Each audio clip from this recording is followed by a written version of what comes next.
नमस्कार दोस्तों बड़े लोग अपनी कुछ एक बड़ी बातों को साथ लिए जीवन बिताते हैं। और ऐसी एक घटना अभी हाल ही में घटी है जिसका जिक्र मैं आपसे बांट रहा हूँ। हमारे वर्तमान प्रधानमंत्री श्री नरेंद्र मोदी जी, उनकी बहन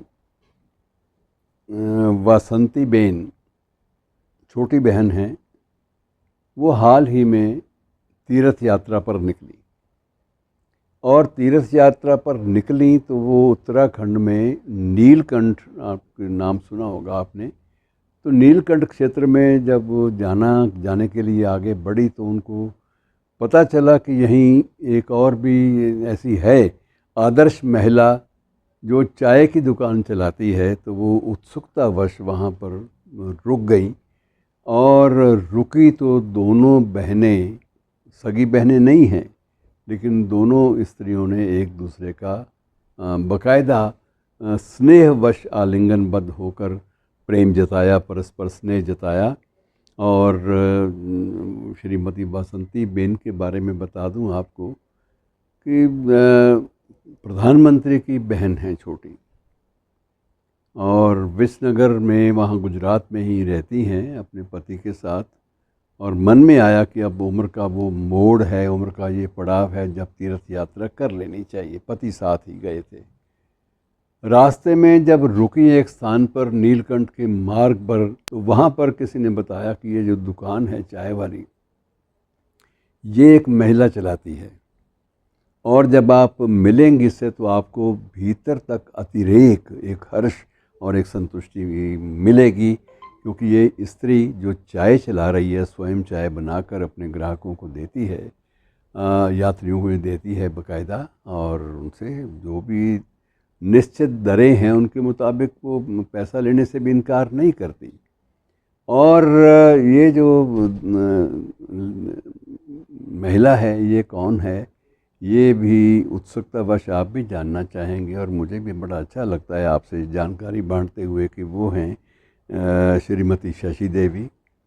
श्रीमती शशि देवी उत्तर प्रदेश के वर्तमान मुख्यमंत्री योगी आदित्यनाथ की छोटी बहन है।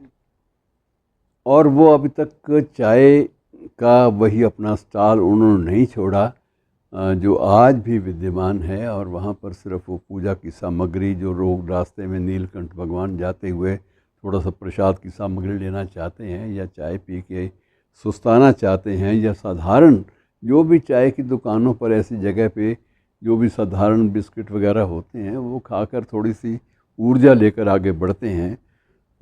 तो वहाँ पर ये आश्चर्य होता है कि उत्तर प्रदेश के इतने शक्तिशाली दबंग मुख्यमंत्री की बहन अब भी चाय की दुकान चलाती है। उससे पूछा गया, एक बार मुझे भी संयोग पहले मिल चुका था, सौभाग्य मेरा था कि मैं ऋषिकेश जाते हुए रास्ते में मार्ग में नीलकंठ भी थोड़ी देर के लिए रास्ता मुड़ा तो उधर की ओर चले गए, उधर की ओर। तो रास्ते में जब वो देखा तो उत्सुकतावश उनसे पूछ लिया कि बहन कभी योगी जी भी आते हैं कि नहीं।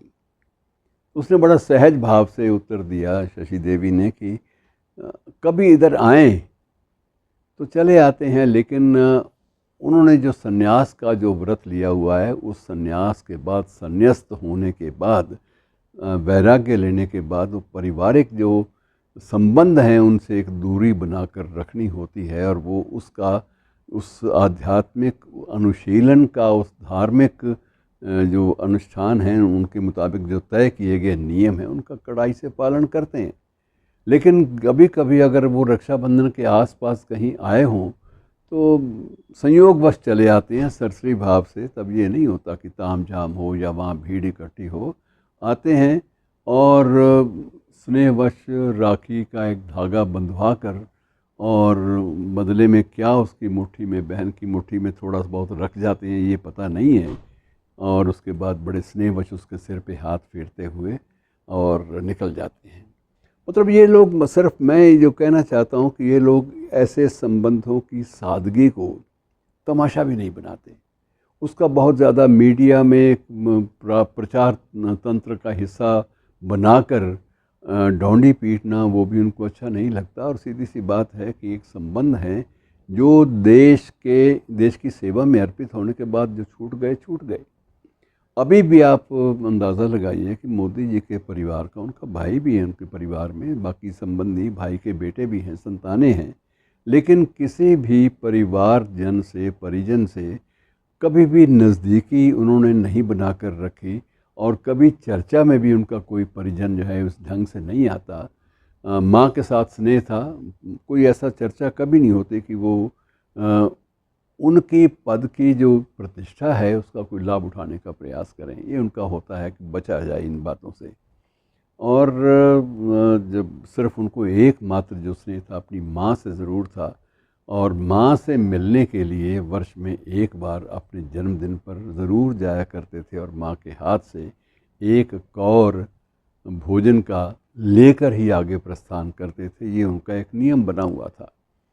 और उसके बाद जब माँ का निधन हुआ तो उसके बाद वो स्वयं गांव गए और उन्होंने एक अपना जो एक बेटे के नाते जो भी दायित्व थे वो भी पूरे किए। लेकिन ये प्रयास नहीं किया कि वो अपनी सादगी का या अपनी इस तपश्चर्या का या अपने जो देश के प्रति जो उन्होंने दायित्व लिए हैं, उठाए हैं, इनका कोई प्रचार करें या मीडिया सेवी होकर उनका कोई राजनीतिक लाभ या दूसरा लाभ उठाना चाहें, उनकी वो ऐसी ज़रूरत महसूस नहीं होती। तो ये मित्रों कुछ एक बड़े लोगों की बड़ी बातें होती हैं। जैसे हमने पहले भी लाल बहादुर शास्त्री जी के बारे में, उनकी माँ के बारे में बहुत सारी बातें आपस में बांटी हैं। वैसे ये भी एक एपिसोड है कि दोनों बहनें मिली, दोनों के जो भाई हैं वो शिखर पर बैठे हैं, लेकिन उन्होंने कभी भाई बहन के संबंध को उन बहनों ने कभी भी भुनाने का प्रयास नहीं किया। शुक्रिया।